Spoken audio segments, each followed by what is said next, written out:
আইয়ুহাল্লাযীনা আমানু, হে ঈমানদারেরা, ইত্তাকুল্লাহ, তোমরা আল্লাহকে ভয় করো।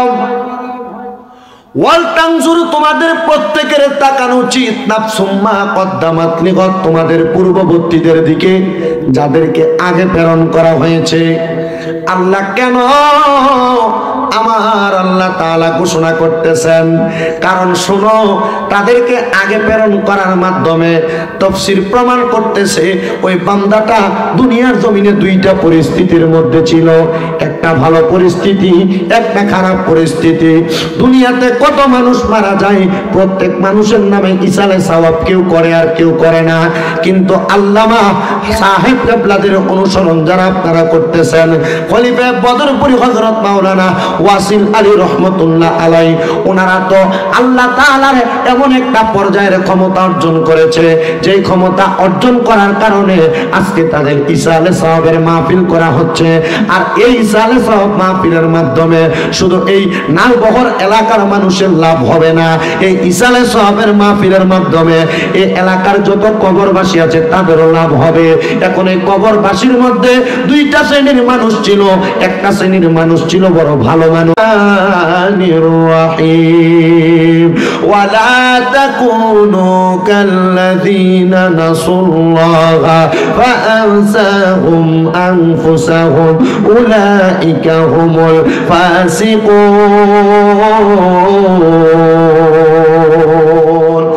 আমার আল্লাহ তাআলা পবিত্র কুরআনুল কারীমের মধ্যে ঘোষণা করেন, ওয়ালা তাকুনু, তোমরা তাদের মতো হয়ো না, কাল্লাযীনা যাহারা নাসুল্লাহ, আল্লাহকে ভুলে বসেছে অথবা আল্লাহকে ভুলে গিয়েছে, ফাআনসাহুম, আমি আল্লাহ তাদেরকে বিপদের মধ্যে ফেলে রেখেছি, আনফুসাহুম, এরা এদের নিজেদের কথা ভুলে গিয়েছে, উলাইকা হুমুল ফাসিকুন, যারা এদেরকে আল্লাহকে ভুলে গেছে যে এবং তারা নিজেদেরকে ভুলে গেছে, এদেরকে আমি আল্লাহ তাআলা ঘোষণা করলাম তারা হলো ফাসিক।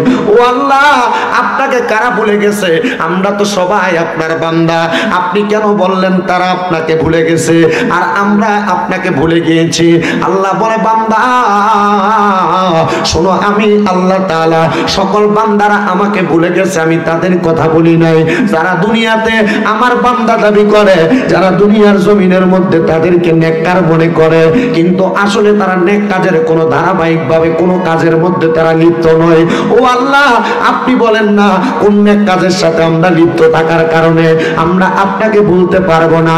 আল্লাহ তাআলা ঘোষণা করে, বান্দার দলেরা, দুনিয়ার জমিনের মধ্যে এক নাম্বার, ইয়া আইয়ুহাল্লাযীনা আমানুত্তাকুল্লাহা ওয়াল তানজুর নাফসুম মা কদ্দামাত লিগাদিন ওয়াত্তাকুল্লাহা ইন্নাল্লাহা খাবীরুম বিমা তা'মালুন। বলেন, ঘোষণা যিনি করেছেন তিনার নাম কি? বলেন না, নাম কি? আল্লাহ। আল্লাহ তাআলা বলেন, বান্দা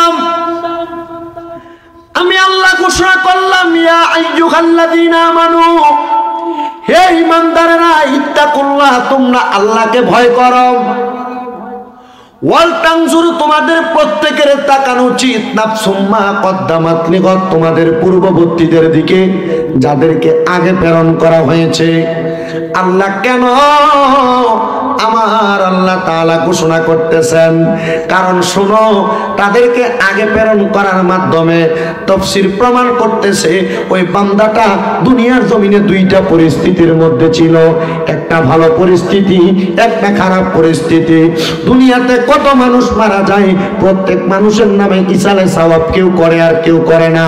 কিন্তু আল্লামা সাহেব কেবলাদের অনুসরণ যারা আপনারা করতেছেন, খলিফা বদরপুরি হযরত মাওলানা ওয়াসিল আলী রহমতুল্লাহ আলাই, ওনারা তো আল্লাহ তাআলার এমন একটা পর্যায়ের ক্ষমতা অর্জন করেছে, যেই ক্ষমতা অর্জন করার কারণে আজকে তাদের ইসালে সওয়াবের মাহফিল করা হচ্ছে। আর এই ইসালে সওয়াব মাহফিলের মাধ্যমে শুধু এই নালবহর এলাকার মানুষের লাভ হবে না, এই ইসালে সওয়াবের মাহফিলের মাধ্যমে এই এলাকার যত কবরবাসী আছে তাদেরও লাভ হবে। এখন এই কবরবাসীর মধ্যে দুইটা শ্রেণীর মানুষ ছিল, একটা শ্রেণীর মানুষ ছিল বড় ভালো ভালো মানুষ, আরেকটা শ্রেণীর মানুষ ছিল বড় নিকৃষ্ট মানুষ। আল্লাহ আপনি কাদের কথা কোরআনুল কারীমের মধ্যে ঘোষণা করেছেন? আল্লাহ বলে যারা দুনিয়াতে আল্লাহ তাআলাকে বেশি ভয় করেছে, আমি আল্লাহ তাআলা তাদেরকে বেশি স্মরণ করতেছি। আল্লাহ কেন বলে, তোমরা যদি তাদের পথ এবং তাদের মত অনুসরণ করো তাহলে তোমরা জান্নাতের রাস্তা পাইবা। ও আল্লাহ, আপনার কাছে জানতে চাই জান্নাতের রাস্তাটা কেমন, আপনি আমাকে জানিয়ে দেন। আমার ভাইজান আমাকে সাবজেক্ট দিয়েছেন নারীদের পর্দা, এবং দুনিয়ার জমিনের মধ্য থেকে আখিরাতের মধ্যে হাসরের ময়দানে একটা জায়গা আছে, ওই হাসরের ময়দানের ভয়াবহতা সম্পর্কে কথা বলার জন্য। ও মুসলমান, হাসরের ময়দানের ভয়াবহতা একটা মানুষ যদি পরিপূর্ণভাবে জানে, ওই মানুষ কোনোদিন নামাজ ছাড়বে না। হাসরের ময়দানের পরিপূর্ণ ভয়াবহতা যদি একটা মানুষ জানে, ওই মানুষ কোনোদিন রোজা ছাড়বে না। হাসরের ময়দানের পরিপূর্ণ ভয়াবহতা কেউ যদি জানে, ওই মানুষটা কোনোদিন পরের সম্পদ মেরে খাবে না। হাসরের ময়দানের পরিপূর্ণ ভয়াবহতা যদি কেউ জানে, কোনোদিন মানুষকে ওজনে কম দিবে না। হাসরের ময়দানের ভয়াবহতা যদি কেউ পরিপূর্ণ জানে, কোনোদিন পরের সম্পদের মধ্যে দখল করার চিন্তা করবে না। আল্লাহ পাক রব্বুল আলামিনের প্যারা হাবিবের প্রখ্যাত সাহাবী হযরতে আনাস ইবনে মালিক রাদিয়াল্লাহু তাআলা আনহু বলেন, একদিন আমি আমার নবীকে প্রশ্ন করলাম, ওগো মায়ার নবী, আপনি আমাদেরকে হাসরের ময়দান সম্পর্কে বলেন, যে হাসরের ময়দানে মানুষ বড় যন্ত্রণাদায়ক ভাবে থাকবে।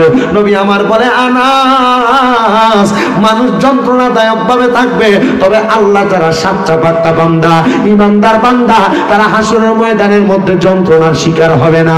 ইয়া রাসূলুল্লাহ, ইয়া হাবিবাল্লাহ, কেমন কথা বললেন? যারা আল্লাহর সাচ্চা বান্দা তারা হাসরের ময়দানের মধ্যে যন্ত্রণার শিকার হবে না। নবী আমার জানিয়ে দেয়, ও উম্মতের দলেরা শুনে নাও, এক নাম্বার ওই হাসরের ময়দানের প্রথম অবস্থা হলো, হাসরের ময়দানের এই প্রান্ত থেকে ওই প্রান্ত পর্যন্ত, মানে দৈর্ঘ্যতে যত লম্বা হবে প্রস্থতে তত লম্বা হবে। রাসূল আপনি বলে দেন দৈর্ঘ্যতে কত লম্বা, প্রস্থতে কত লম্বা? নবী আমার বলে 40,000 বছরের রাস্তা। এই 40,000 বছরের রাস্তাটা একটা মানুষ পাড়ি দিতে পারবে না, বড় কঠিন পরিস্থিতির মধ্যে পড়ে যাবে। ওগো মায়ার নবী, এত কঠিন পরিস্থিতি, 40,000 বছরের রাস্তা লম্বা, 40,000 বছরের রাস্তা প্রস্থ। নবী বুঝতে পারলাম, তবে আপনি বলেন না এই হাসরের ময়দানের মধ্যে মানুষ আরামে থাকবে না, বড় কষ্ট থাকবে।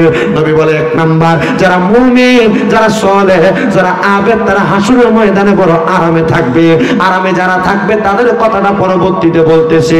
আগে শুনেন, যারা দুনিয়ার জমিনের মধ্যে আল্লাহ তাআলার ইবাদত থেকে দূরে, আল্লাহ তাআলাকে ভুলে গেছে, আল্লাহ তাআলার ইবাদত নামাজ পড়তেছে না, খারাপ কর্মকাণ্ড করতেছে, দুনিয়ার জমিনের মধ্যে বদ কাজগুলা করতেছে, তাদের অবস্থাটা কেমন হবে? নবী আমার বলে, তাদের খারাপ অবস্থা, হাসরের ময়দান তো অনেক দূরের রাস্তা, তাদের খারাপ অবস্থা ইন্তেকালের আগ থেকে শুরু হয়ে যায়। বলেন কখন থেকে? ইন্তেকালের আগ থেকে, মানে মারা যাবে, মারা যাওয়ার আগ থেকে হাসরের ময়দানে যাওয়ার আগ পর্যন্ত তার যে কঠিন পরিস্থিতি হয়, এই কঠিন পরিস্থিতিটা সে সহ্য করতে পারে না। ইয়া রাসূলুল্লাহ, নবী আপনি বলে দেন কেন এমন অবস্থা? নবী আমার বলে, সাকারাতের মওতের বিছানা যেটা, ইন্তেকাল করার পূর্ব মুহূর্তে, আজরাইল আসার আগ মুহূর্তে একটা মানুষ তার বিছানার মধ্যে লড়চড় করে, একটা মানুষ তার বিছানার মধ্যে যখন কেমন জানি পীড়ার মতো অবস্থা হয়ে যায়, ওই মানুষটার যখন দেখবা ইন্তেকাল করার পূর্ব মুহূর্তে বিছানার মধ্যে প্রস্রাব করে দিয়েছে। এমন আপনাদের এলাকায় দেখবেন অনেক মানুষ মারা যাওয়ার সময়, ইন্তেকাল করার সময় বিছানায় প্রস্রাব করে দেয়, মারা যাওয়ার সময় বিছানায় পায়খানা করে দেয়, মারা যাওয়ার সময় নাকে মুখে দিয়ে রক্ত বের হয়, মারা যাওয়ার সময় জিহ্বার মধ্যে কামড় দিয়ে মারা যায়, মারা যাওয়ার সময় চোখগুলা উল্টে দিয়ে মারা যায়। আল্লাহর হাবিব সাল্লাল্লাহু আলাইহি ওয়াসাল্লাম নবীজি আপনার কাছে জানতে চাই, আপনি বলেন না মানুষের কেন এমন অবস্থা হয়ে যায়? নবী আমার বলে, উম্মতের দল, ও উম্মতের দলেরা, একজন ব্যক্তির সামনে যখন আজরাইলের ভয়ঙ্কর চেহারাটা নিয়ে দাঁড়ায়া যায়, আজরাইলের ভয়ঙ্কর চেহারা ওই ব্যক্তি তখন সহ্য করতে পারে না। আজরাইলের ভয়ঙ্কর চেহারা দেখার সাথে সাথে এক নাম্বার ওই বান্দার ঘাড়ের শাহরগগুলা টাস টাস করে ছিঁড়ে যায়, হাতের রগগুলা ছিঁড়ে যায়, পায়ের রগগুলা ছিঁড়ে যায়, তার হাত পা গুলা শক্ত হয়ে যায়। ও মায়ার নবী গো, আপনার কাছে জানতে চাই, আপনি বলেন না এই কঠিন অবস্থার শিকার হওয়ার পরে বান্দার জিহ্বার মধ্যে কেন কামড় পড়ে যায়? নবী আমার বলে আজরাইলের ভয়ঙ্কর চেহারা দেখার পরে বান্দা কত চেষ্টা করে আজরাইলের সঙ্গে কথা বলার জন্য। এই আজরাইল, আমি মৃত্যুর জন্য কোনো কিছু প্রস্তুত করতে পারি নাই, রেডি করতে পারি নাই, আমাকে সামান্য সময় দাও, আমি যেন আমার মৃত্যুর জন্য কিছু রেডি করতে পারি। তখন আজরাইলের সঙ্গে কথা বলার চেষ্টা করার সাথে সাথে বান্দার দুই চোয়ালের মাঝখানে তার জিহ্বাটা কামড় পরে আটকা পড়ে যায়। নবীজি চোখগুলা কেন উল্টে যায় আপনার কাছে জানতে চাই। নবী আমার শিখিয়ে দেয়, যখন বান্দা তার মুখের ভাষা দ্বারা আজরাইলের সঙ্গে কথা বলতে পারে না, ওই সময় বান্দার চোখের ইশারা দিয়ে কথা বলার চেষ্টা করে, কিন্তু আজরাইলের ভয়ঙ্কর চেহারা দেখলে বান্দার চোখটা উল্টে যায়। ও মায়ার নবী, আপনি বলেন না কেন বিছানার মধ্যে প্রস্রাব পায়খানা করে দেয়? নবী বলে এটা তো আজরাইলের ভয়ঙ্কর চেহারাটা দেখার সাথে সাথে বান্দা ভয়ে বিছানার মধ্যে প্রস্রাব পায়খানা করে দেয়।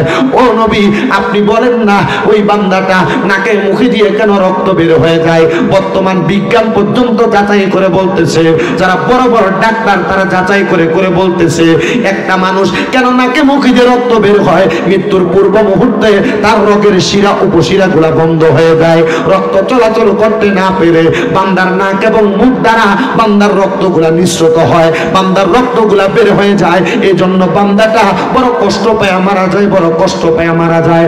আপনারা বলেন এমন কষ্টের মরণের মাধ্যমে যদি আমাদেরকে মানুষ চিহ্নিত করে আমরা ইমানদার না, তাহলে মানুষ আমাদেরকে বুঝবে হ্যাঁ মানুষটা ইমান নিয়ে মারা যায় নাই। নবী গো, আপনার কাছে জানতে চাই ইমানদার মানুষটা কেমনে মারা যাবে, আপনি নবী আমাদেরকে জানিয়ে দেন। নবী আমার বলে এক নাম্বার, ইমানদার মারা যাওয়ার সময় ইমান নিয়ে মারা যাবে। নবীজি কিভাবে? ইমানদার মারা যাওয়ার পূর্বে কালিমা পড়ে মারা যাবে। নবী আপনার কাছে জানতে চাই, কালিমা পড়ে মারা যাবে, ইমান নিয়ে মারা যাবে। নবী গো আপনি জানিয়ে দেন। নবী আমার বলে এই ইমানদার বান্দার রূহ কবজ করার জন্য আজরাইল আসার আগে আমার আল্লাহ তাআলা ইমানদার বান্দার কাছে দুইজন রহমতের ফেরেশতা পাঠায়া দেয়। আজরাইল পাঠানোর আগে কাকে পাঠায়? দুইজন রহমতের ফেরেশতা পাঠায়।